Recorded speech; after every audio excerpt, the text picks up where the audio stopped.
Hi friends, welcome to Techno Leadership Insights. Today, I'll share with you case of an indispensable employee. Mahan was senior member of technical staff in a large company. Through sheer hard work and dedication, he mastered all the knowledge, skills and capabilities required for the job in the niche area his group worked. Needless to say, he was go-to person for others whenever they faced problems. He was forthcoming in helping others and would gladly solve their problems, though sometimes it meant working long hours.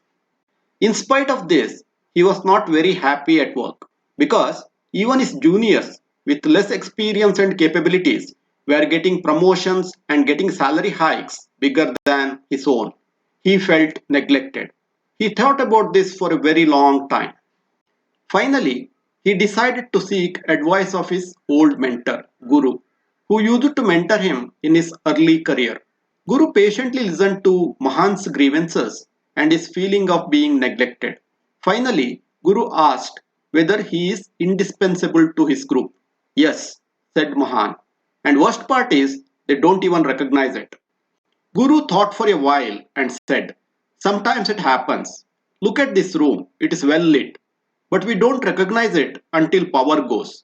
We realize value of utility power only when it goes. Exactly, Mahan interrupted.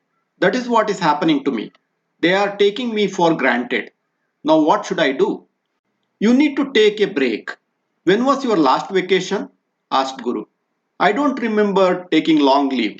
I never went on vacation, said Mahan. Thinking for a while, Guru said, go on vacation for a week. Mahan thought for a while, and more he thought about it, more he liked the idea.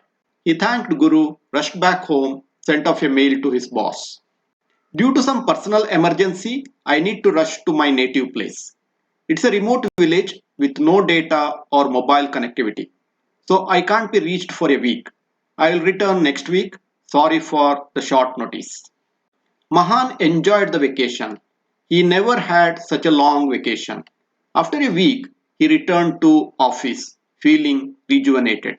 As expected, his team had faced many difficulties and were eagerly waiting for his arrival to solve some critical issues. Even his manager was visibly relieved to see Mahan back at work. Mahan worked diligently for long hours, solving one issue after another till very late in the night. Next day, when he arrived, manager called him and handed over promotion letter and said, in recognition of his dedicated service to the company, his talents and capabilities, he is being promoted to position of technical expert. Mahan was elated. He was surprised to see effectiveness of his newfound technique. He thought that is the secret formula for success. He worked with enthusiasm for next few months. But as the weeks and months went by, he again felt he is not getting what he really deserved. So he decided it is time to use secret formula again and show his value. He went on leave for a week and on return got promotion. He became global technical expert. Mahan was thrilled. He wondered why it took so long for him to discover this magic formula for corporate success. Again, as months went by, his enthusiasm dropped. And after another 12 months, he thought it was yet again time to apply his formula and went on vacation for a week. On his return, as he entered office, the receptionist told him to meet his manager who was waiting for him. Mahan, pleased to see his formula working, went to see his manager, eager to know his next designation and revised salary. Manager welcomed Mahan and handed over a letter and said, we appreciate your contribution over the years. Mahan, who was more interested in his new designation and salary, opened the letter quickly. He was shocked. Instead of giving promotion, he was fired. He could hardly listen to manager saying, due to changed business circumstances, he had to take this painful decision. His services were terminated on very day. In lieu of notice period, he is being paid 3 months salary. Being frustrated and angry, he left office. He kept thinking about what went wrong, why he landed in such a terrible situation. The more he thought about it, he was convinced Guru was to blame. If he had not listened to Guru's ill advice, he would have had his job. He met Guru in the evening and talked about consequence of following his advice.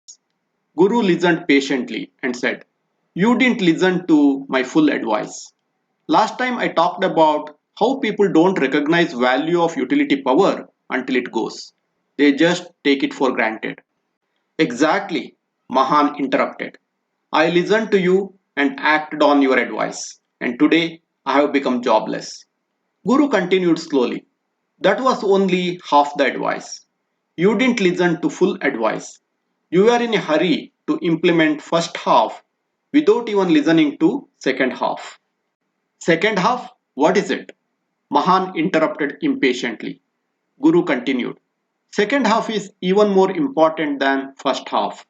If power goes off frequently, people will buy backup generator. After all, who wants to put up with unreliable power supply?" Have you come across cases like this? Do share your thoughts and experiences in comment section. Thanks for watching. See you next time.